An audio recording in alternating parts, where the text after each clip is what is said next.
শোনো, লেনদেন যদি ভালো থাকে, হ্যাঁ উজ্জে আসে মানুষ, ঠিক আছে, কাম করবে নিজের। আর যদি লেনদেন যদি ঠিক না তাহলে তোমার জীবনও কাম করবো না। বুঝছো কি, তুমি একটা টার্গেট নাও যে না, ওই এই মানুষটাকে অমুক তারিখে টিয়া দেবো, হ্যাঁ একদিন দুই দিন দেরি হয়, ওটা বেলেগ কথা। ঠিক তো ঘটনাটা ঘটছে কি, তো আমি আজকের থেকে ধরো আমি 20 দিন হইলো, 20-22 দিন হইলো আমি ডিগ্রি করাইছি, ঠিক আছে। তো ডিগ্রি করাইছি 20-25 দিন ধরে যে আইসি ঠিকাদারের কাছ থেকে একটা টেহাও নিইনি, ঠিক আছে। তো টেহা নেয়নি যে আমি একবারে নিমু টেহা, তার মধ্যে আমার বাবা আছে, বাবার কাছ থেকে যা লাগে আমি নিই, খাওয়া খরচা যা লাগে আমি নিই, ঠিক আছে। তো কালকে কি হয়েছে, যে মেন ঠিকাদার, ঠিক আছে, যে মেন ঠিকাদার ও আইসে আইসা কইতাছে যে টিয়া পয়সা দিতে পারবো না, ঠিক আছে। অ্যাকচুয়ালি 30 তারিখে টিয়া দেওয়ার কথা ছিল, ঠিক আছে। তো 30 তারিখে টিয়া দেওয়ার কথা আসলো, তখনও 30 তারিখ আসে নাই, আর 2 দিন না 3 দিন বাকি আছে। তো কালকে কালকে রাতের 8টার সময় কইতেছে যে মেন ঠিকাদারের যে ষোলো ঠিকাদার একটা আছে, যে ও নিয়ে এসে কামে, ও কইতেছে যে কাম টাম সাইডের যে মানুষ আছে সব বসু, ঠিক আছে। কি রে বসু কে, কারণ কি, যে আমি 30 তারিখে টিয়া দিব, হ্যাঁ 30 তারিখে টিয়া দিয়ে ফুল যেমন বাড়িতে টিয়া পয়সা দিব না, কে টিয়া পয়সা দিব না কে, যে কইতেছে যে টিয়া পয়সা পায় নাই বলে দেরি হবো, কবে দেব তার গ্যারান্টি নাই, ঠিক আছে।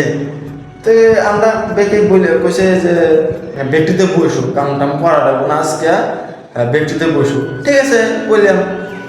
এর মধ্যে ফিরাও ফোন মারছে যে যে মেন ঠিকাদার করে আমি টিয়া পয়সা দিতে পারবো না, তোমরা কি করবে করো, ঠিক আছে। তো আমরা তো মেন মালিক, তো মেন ঠিকাদারকে তো চিনি না, যা চিনি আমাকে যে মানুষটা নিয়ে এসে হ্যাঁ চিনি, ঠিক আছে। বাইরে ভাই একটা মানুষ 15,000 20,000 10,000 একজন 30,000ও পায়, ঠিক আছে। তো ওইটা মেরে দিলে কিরম ঠিক করছে। তো যে আগুন নিয়ে এসে হ্যাঁ কত লাভ হইতেছে না, কিছু গেল ওর কাছে টিয়া নাই কে, হ্যাঁ ও মেন ঠিকাদার যে যেটা কয় ও আমি যেটি যে নিয়ে এসে হে আমি তাই কয় যে অমুক তারিখে দিব, অমুক তারিখে দিয়ে দিব, ঠিক আছে। তো কি আর কমলো, হ্যাঁ গুয়াহাটি বাজারে এই অবস্থা, ঠিক আছে। ডক মতনে টেয়া হয় না, ঠিক আছে। মুখা 2 খেপ একটা জায়গায় কাম করে আসছিলাম, ওনেও টেয়া মার গেল, এখন আল্লাহ জানে আমি কি করবো না আমি দিশা পাইতেছি না। তো যাই হোক, হ্যাঁ তো আমি একটা কথা বল, যে এত কষ্ট করে কাম করে হ্যাঁ লাস্টে যদি টিয়া না পাই, ভালোই লাগে না, ঠিক আছে। তো আরো 20-25 জন মানুষ আসলো এই সাইডে, ঠিক আছে। এই সাইডে 20-25 জন মানুষ আসলো, 20-25 জন মানুষের মধ্যে মনে কারণ ভালো করে 10 জনও নাই কে, ঠিক আছে, গেছে না। তো লেনদেন ভালো না, এই জন্য গেছে না। শোনো, লেনদেন যদি ভালো থাকে, হ্যাঁ উজ্জে আসে মানুষ, ঠিক আছে, কাম করবে নিজের। আর যদি লেনদেন যদি ঠিক না তাহলে তোমার জীবনও কাম করবো না। বুঝছো কি, তুমি একটা টার্গেট নাও যে না, ওই এই মানুষটাকে অমুক তারিখে টিয়া দেবো, হ্যাঁ একদিন দুই দিন দেরি হয়, ওটা বেলেগ কথা, ঠিক আছে।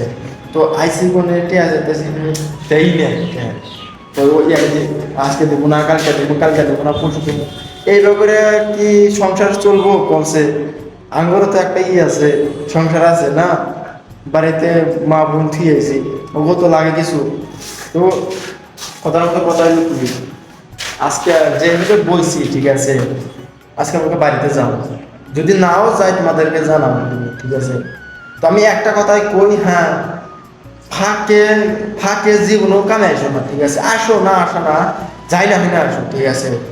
তো আমার মতো বোধাই চাইল না, হ্যাঁ আমি বাবা যাইছিল এর আগে, টিয়া ভালো দিছি না তো না, মানুষও কম আসছিল, টিহাও দিছে, কিন্তু মানুষ বেশি হওয়াতে হ্যাঁ পাইছে। হ্যাঁ আমরা আগে দিশা পাইছিলাম না, এখন দিশা পাইতেছি, ঠিক আছে। এখন টিয়া ভালো করে দিতেছেও না, আর দিতেছে না দিতেছেই না টিয়া, একবার ডাইরেক্ট বসাইছে যে খাওয়ার যে একটা খরচা তাও দিতেছে না, যে আট খরচা যে দেখবো তাও দেয় না, ঠিক আছে। এরকম ঠিকাদার, ঠিক আছে। তো কি করার, এখন বস্তু যেটি আছে সব ঘুরাবো।